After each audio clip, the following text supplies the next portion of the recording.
Did you guys catch the news? It's all the rage on Twitter. Every Trump derangement syndrome lunatic and every anti-Trump rhino loser is celebrating all over the platform because Donald Trump is down in the polls. You can sense the sarcasm, because yes, it's literally as stupid as you think it is. A single Quinnipiac poll, which seems to be a complete outlier, has hit, and it shows Joe Biden 6 points ahead in the national vote. And here we go again. Donald Trump is unelectable, this, that, and the other, yada, yada, yada. Nikki Haley's going on and on about how she's the right candidate to beat Joe Biden. And so I guess what I'm trying to say here is that a whole lot of copium is currently happening on Twitter. So as per usual, let's be the counteracting force. Let's hit them back with a solid dose of major reality. We got some stuff to get into, so let's roll the tape. Alright folks, so Quinnipiac just released a poll. Yes, I know, Quinnipiac, one of Joe Biden's favorite pollsters. The same pollster who's had Joe Biden in the lead over the last 6 months, even though pretty much every other poll is suggesting a very different outcome. Team Nikki Haley tweets, seen on @Fox and Friends this morning. As Biden up on Trump, 6 points, 50-44.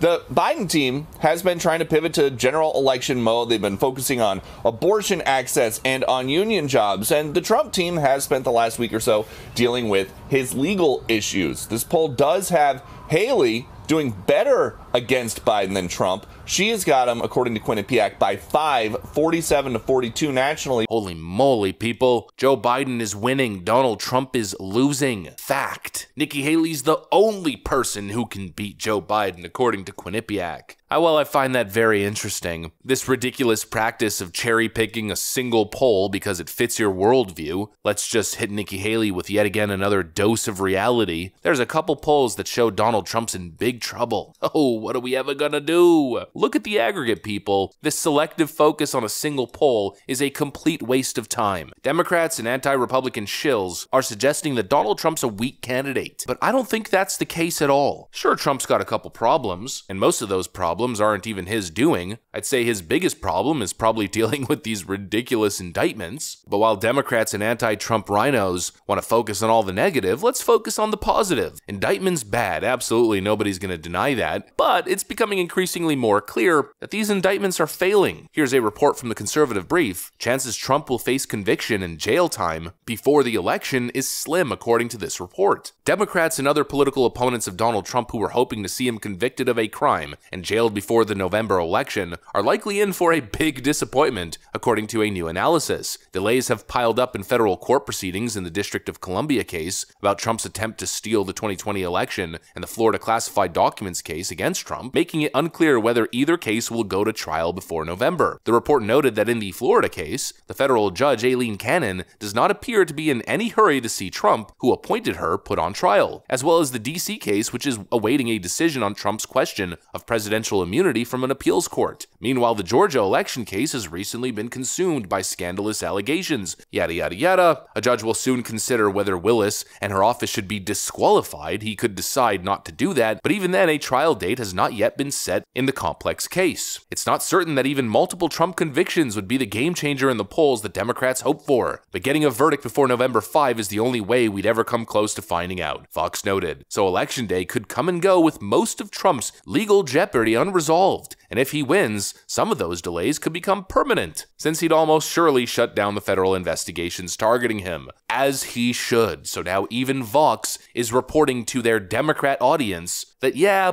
probably not happening. So while all you Twitter clowns are focused on all of the good news surrounding the inevitable demise of the evil orange man, this is reality. This is reality from your own circles. Let's talk about voter demographics. Donald Trump is weak, and increasingly becoming more so. He's unelectable, divisive, hated. That's what they tell you. But so far we've covered that Donald Trump is making gains with black voters, Hispanic voters, of course even Gen Z voters, specifically Gen Z males. And now to top it all off, it seems as though the union vote is now becoming more Republican. No surprise there, considering how popular Donald Trump is with blue-collar workers. Joe Biden and Donald Trump are tussling over the union vote. Biden, who was in a meeting with the United Auto Workers in Michigan on Thursday, finds himself trying to fend off Trump's overtures to a traditionally Democratic constituency. Trump is meeting up with the Teamsters in Washington on Wednesday. Trump's efforts seem to be paying off, polling data shows, as Biden fights against the long-term trends of union members shifting away from Democrats. Take a look at the recent New York Times Time/Siena College polling in the 6 closest swing states that Biden won in 2020: Arizona, Georgia, Michigan, Nevada, Pennsylvania, and Wisconsin. Biden and Trump were tied at 47% among union members when asked who they'd vote for in 2024. When these swing state voters were asked how they voted in 2020, Biden won the group by an 8-point margin. We're seeing the face of these unions still, for the most part, endorsing Joe Biden, but the actual members themselves are shifting slowly each election cycle and embracing Donald Trump more and more and more. And that matters in places like Michigan. The most recent Morning Consult poll from January 16th to the 22nd shows a massive Trump victory in the state at 47 to 42%. Trump is evil, he's unelectable, the unions hate him, the workers hate him, educated voters hate him, young voters hate him. That's what they always say. Everyone hates Trump, but the more time goes by, it seems as though the more favorable he becomes. Here's a great example for that. Let's travel back in time to 2017, when hating Trump was all the rage. You want to become popular? You want to go viral? Simply make some lazy anti-Trump content. We all remember when Snoop Dogg filmed a video where he had a man dress up as a clown version of Donald Trump, and of course he proceeded pointing a prop gun at the costumed man's head, pulling this trigger for this theatrical little gimmick. We all remember the imagery, Snoop Dogg implying that he would like to assassinate the former president of the United States. You might be questioning why the FBI and the CIA didn't get involved. Well, that's probably because they were involved in the propaganda campaign to begin with. It's called Operation Mockingbird. But anyways, that was a sentiment back in 2017 from Snoop Dogg. Although now it seems as though things are changing, as the rap community in general and the black community seem to be embracing Donald Trump as of late. Donald Trump isn't just making gains in Michigan with union voters, he's also making gains in the hood. Well, the latest report shows that Snoop Dogg reverses his stance on Trump and expresses, quote, nothing but love and respect for the former president. During an interview with The Times, published on Sunday, Snoop Dogg, who has had a history of contention with Trump, particularly during Trump's first term in office, surprisingly revealed his change of heart. Donald Trump, he ain't done nothing wrong to me. He has done only great things for me, the rapper said in a shocking revelation. The change of heart stems in part from Trump's decision to pardon Michael Harrio Harris, a co-founder of Death Row Records, which was Snoop's first label, according to The Times. So I have nothing but love and respect for Donald Trump, Snoop Dogg added, referencing this act of clemency. And so I guess the evil orange racist man ain't that evil and racist after all, huh? Point is, people are embracing him more and more. Democrats are panicking. They're acting like they're not panicking on Twitter. Everything's good. Oh, look at this one poll from BS Quinnipiac. The evil orange glorf man is done. They love to portray confidence. Here's Biden-Harris HQ on Twitter tweeting, Team Biden-Harris Q4 cash on hand. $117 million to Trump's 33. They're out fundraising Trump. Oh, they're so confident. They're so good. But essentially what they're saying is that they've had to go on a full-on sell out to the corporate class binge to collect nearly $120 million to defeat Donald Trump, because of course he's not a threat at all. What an absolute farce. I'd love to see where that money comes from. Donald Trump raises $33 million from grassroots donations, regular people donating little amounts. Meanwhile, Team Biden-Harris is collecting hundreds of millions. I think they're going on a crazy either $150 or $250 million ad blitz through their super PACs. They're collecting money from all the major corporations and billionaire class because they're just so confident in their ability to beat Donald Trump. He's just so unelectable. He's literally the greatest threat to the establishment there is and ever was. At least in the modern day. BS narrative, Trump is weak. Reality, Trump is absolutely blasting. That's pretty much it. That's the video. Hopefully you enjoyed it. Thanks for watching, and I'll see you on the next one.